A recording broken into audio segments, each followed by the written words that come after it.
untuk pembelanjaan buku. Pembelanjaan buku sebenarnya begini, kalau untuk anggaran buku kan saya hanya untuk Mengasih arahan. mengarahkan itu seperti apa dari beliau. Misalnya nih kita mau beli buku sekian persen gitu. Jadi saya memecah itu kemana-mana gitu Pak. Sebenarnya bagaimana dengan penerbitnya Bu? Mau berapa penerbit kan? Kan dari kantor itu kan ditawarkan berapa penerbit gitu ya. Kemudian mau berapa penerbitnya mau diambil Bu? Kemudian berapa pagu anggarannya? Saya kan ngikut aja karena saya kan cuma membuatkan rekapnya supaya dia itu sekian juta habisnya gitu ya Bu. Menurut aja untuk anggaran Sebenarnya Pak Edi, mohon izin ya Pak. Iya siapa? Itu semuanya di globalisasi jumlahnya berapa untuk anggaran perpustakaan? Agak lupa saya kemarin tuh kalau nggak salah berapa persen sih? Ada 17 juta atau di bawah 17 juta? Di bawah Di bawah sekitar 15. Ini 1 tahun ya Pak ya? Iya, jadi kan nanti kan pagunya 20% ya waktu itu. Jadi ini Pak Edi, jadi kita kan nggak semua siur ya Pak ya? Siapa? Pak Edi dulunya pada tahun 2024-2025 masih bendahara sekolah ya. Iya. Setelah ibu siapa Bu? Asmaroni. Bu Asmaroni ini jadi kepala sekolah yang lama pensiun. Bapak mundurkan diri diganti dengan bendahara baru, ya kan? Nah tentunya kan Bapak tahu sejak tahap 1 itu masih di zamannya mantan kepala sekolah ya Pak ya. Bu Asmaroni. Nah, ingat nggak kira-kira Pak? Nah itu dia Pak.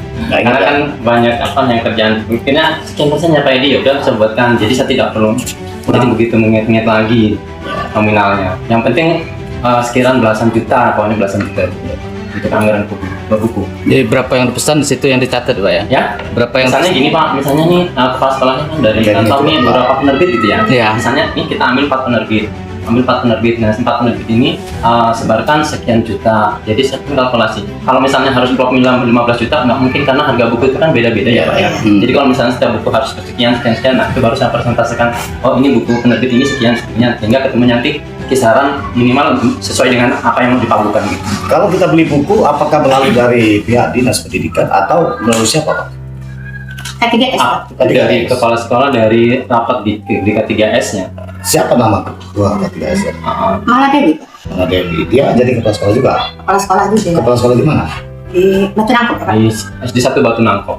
Coba ditulis dulu. Batu Nangkok ya, ketemu dengan kami. Iya Pak. Dan kedua, cara kami bekerja ini beda Pak.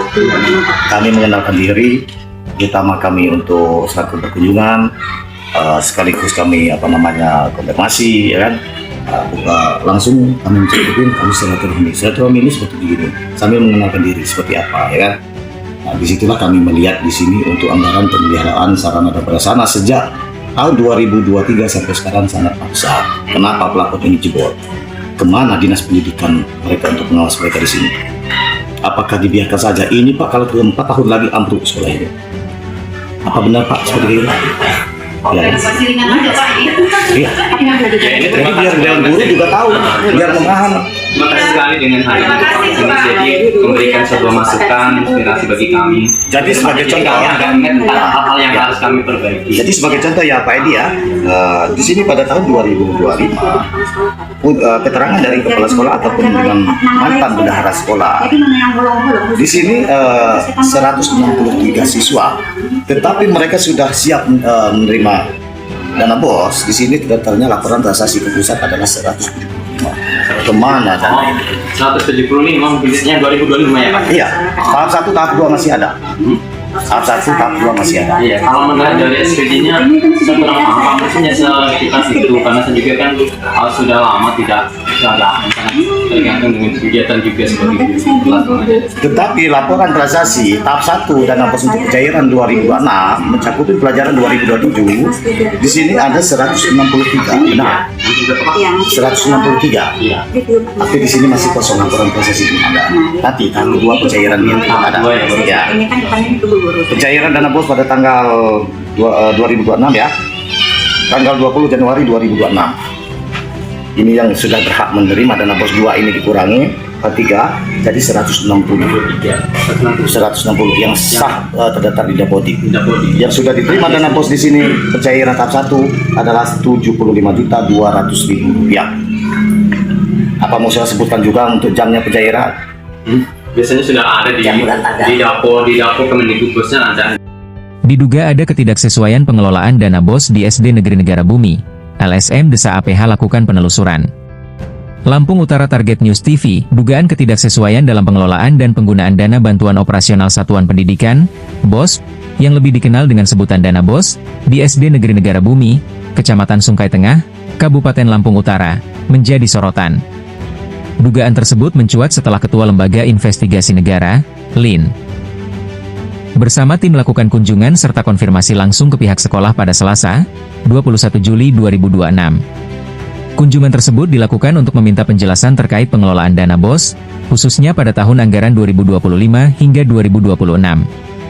Dalam pertemuan tersebut, tim LIN melakukan konfirmasi kepada Pelaksana Tugas, PLT, Kepala SD Negeri Negara Bumi, Risma Roni, mengenai jumlah peserta didik serta sejumlah pos penggunaan anggaran dana BOS. Berdasarkan keterangan pihak sekolah, pada tahun 2025 tercatat sebanyak 163.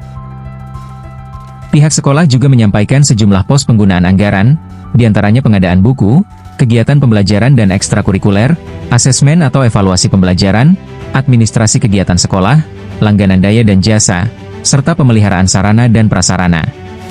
Untuk pengadaan buku, pihak sekolah menyebutkan anggaran yang dialokasikan sekitar 15 juta rupiah dalam 1 tahun. Sementara untuk kegiatan pembelajaran dan ekstrakurikuler disebutkan sekitar 6 juta rupiah. Pada pos langganan daya dan jasa, pihak sekolah menyampaikan anggaran sekitar Rp1.200.000 per tahun.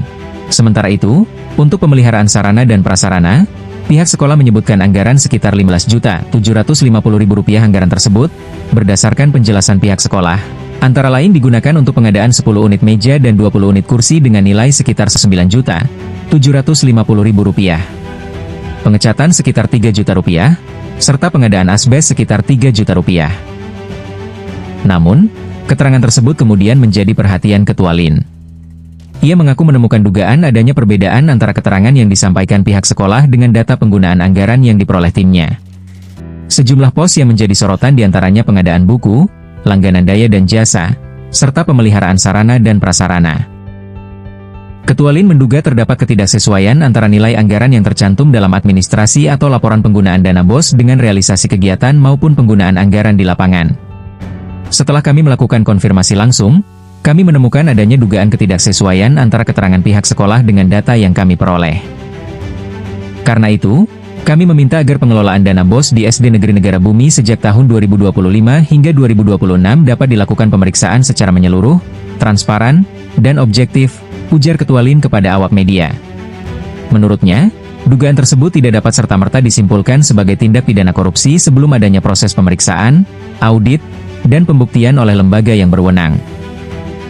Namun demikian, apabila nantinya ditemukan adanya perbedaan antara laporan penggunaan anggaran dengan realisasi di lapangan, maka persoalan tersebut dinilai perlu ditindaklanjuti sesuai ketentuan peraturan perundang-undangan. Kami meminta aparat penegak hukum, APH, di Kabupaten Lampung Utara untuk melakukan klarifikasi dan penelusuran terhadap pengelolaan dana BOS di sekolah tersebut. Jika dalam pemeriksaan ditemukan adanya penggunaan anggaran yang tidak sesuai peruntukan atau terdapat kerugian negara, maka harus diproses sesuai hukum yang berlaku, tegasnya. Ketua LIN juga mendorong pihak berwenang untuk melakukan pemeriksaan terhadap seluruh dokumen yang berkaitan dengan pengelolaan dana BOS. Pemeriksaan tersebut, menurutnya, dapat mencakup dokumen perencanaan anggaran, laporan realisasi penggunaan dana, laporan pertanggungjawaban, bukti transaksi, nota pembelian, hingga bukti realisasi kegiatan yang bersumber dari dana BOS. Ia menilai transparansi dan akuntabilitas dalam pengelolaan anggaran pendidikan merupakan hal yang sangat penting. Pasalnya, dana BOS bersumber dari keuangan negara dan penggunaannya ditujukan untuk mendukung operasional satuan pendidikan serta kepentingan peserta didik. Sorotan ini sekaligus menjadi perhatian publik terhadap pentingnya pengawasan bersama dalam pengelolaan anggaran pendidikan, agar setiap rupiah yang dialokasikan benar-benar digunakan sesuai. Ia menilai transparansi dan akuntabilitas dalam pengelolaan anggaran pendidikan merupakan hal yang sangat penting. Pasalnya, dana BOS bersumber dari keuangan negara dan penggunaannya ditujukan untuk mendukung operasional satuan pendidikan serta kepentingan peserta didik. Sorotan ini sekaligus menjadi perhatian publik terhadap pentingnya pengawasan bersama dalam pengelolaan anggaran pendidikan, agar setiap rupiah yang dialokasikan benar-benar digunakan sesuai peruntukan dan memberikan manfaat nyata bagi peningkatan kualitas pendidikan serta peserta didik. Hingga berita ini diterbitkan, pihak media masih membuka ruang klarifikasi dan hak jawab bagi PLT. Kepala SD Negeri Negara Bumi, Risma Roni, maupun pihak terkait lainnya untuk memberikan penjelasan dan tanggapan atas dugaan ketidaksesuaian pengelolaan anggaran yang menjadi sorotan tersebut. Apabila dugaan tersebut nantinya terbukti berdasarkan hasil audit maupun proses hukum, maka pihak yang terbukti bertanggung jawab wajib mempertanggungjawabkan perbuatannya sesuai ketentuan peraturan perundang-undangan. Sebaliknya, apabila hasil pemeriksaan menyatakan tidak terdapat pelanggaran atau penyimpangan, maka informasi dan dugaan yang berkembang harus diluruskan berdasarkan data dan fakta yang dapat dipertanggungjawabkan. Dari Lampung Utara, Lampung Tim Media, Editor Bangsawan Ari melaporkan.